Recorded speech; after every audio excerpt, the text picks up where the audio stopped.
When it comes to pairing foods and wines, a couple of things that I'll try and do is either work with contrast or harmony.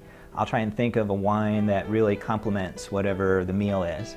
And then I'll try and think of something that's a complete opposite.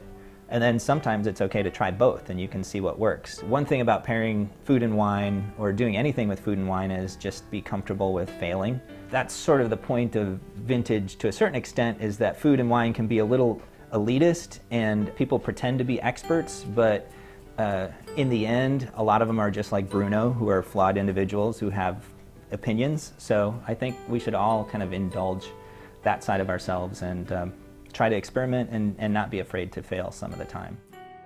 There are certain rules about pairing wine, kind of white wines with fish and red wines with darker meats and things like that, but you don't always need to follow the rules. One thing that's usually a pretty safe bet is Pinot Noir. It's a great food wine and it's very versatile, and you can have it with steak or tenderloin or lamb or something like that, but you can also have it with salmon. In Oregon, where I'm from, Pinot Noir is one of the most predominantly grown varieties, and we have it a lot with salmon and fish there just because of our proximity to the ocean.